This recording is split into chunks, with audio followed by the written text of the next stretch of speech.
मैं आपका अपने YouTube चैनल पे स्वागत करता हूँ। पिछली वाली वीडियो में हम लोगों ने पढ़ा था आपके सर्कुलेटरी सिस्टम के बारे में, जिसमें मैंने शॉर्ट वीडियो बनाई थी। आशा है कि आप लोगों को काफ़ी अच्छी लगी होगी और समझ में भी आया होगा।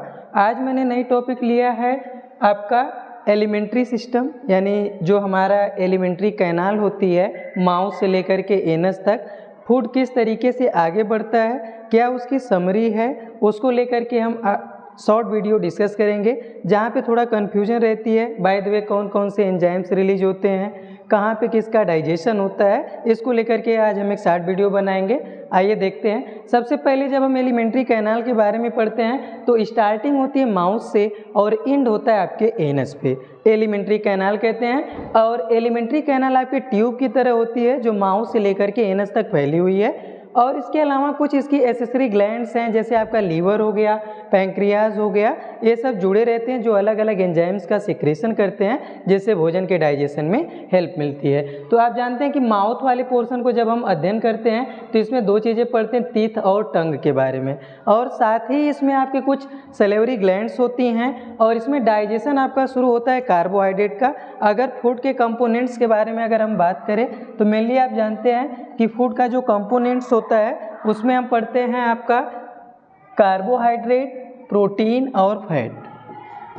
कार्बोहाइड्रेट, प्रोटीन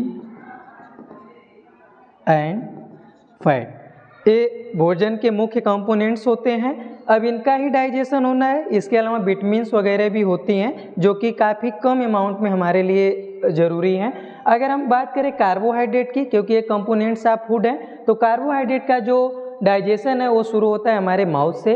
उसके बाद पार्शियल डाइजेशन, जितना भी मैं डाइजेशन आपको बताऊंगा ध्यान रखिएगा, पार्शियल डाइजेशन होता है, क्योंकि आप जानते हैं कि जो कंप्लीट डाइजेशन होता है वो हमारा स्मॉल इंटेस्टाइन में होना है। तो यहाँ से आएगा आपका, जब हम च्यूइंग करते हैं टंग से, उसको मिक्स करते हैं सलाइवा से, तो सलाइवा में आपका जो एंजाइम्स होता है वो आपके कार्बोहाइड्रेट को चेंज करता है शुगर में, यानी ये खुद भी शुगर है, उसे ब्रेक डाउन करता है। ब्रेक करेगा तो कार्बोहाइड्रेट का डाइजेशन शुरू होगा, पार्शियल डाइजेशन होगा। इसके बाद भोजन आपके फूड पाइप में आएगा और फूड पाइप से होते हुए आपके आएगा स्टमक में। और स्टमक में जो मेनली डाइजेशन होता है वो आपके प्रोटीन का होता है। और प्रोटीन के अलावा आप जानते हैं कि स्टमक में म्यूकस सिक्रीट होता है, HCl सिक्रीट होता है और पेप्सिन एंजाइम सिक्रीट होता है, जो कि प्रोटीन के पाचन में सहायक होता है। जो पूरी आपकी डिटेल्स है कि कौन सा एंजाइम किसके लिए रिस्पॉन्सिबल है, जैसे आपका एमाइलेज था, सेलेवरी एमाइलेज, जो कि कार्बोहाइड्रेट के डाइजेशन के लिए था। यहाँ पे मैंने बताया पेप्सिन जो होता है आपके स्टमक से रिलीज होता है, ये आपके प्रोटीन के डाइजेशन के लिए होता है।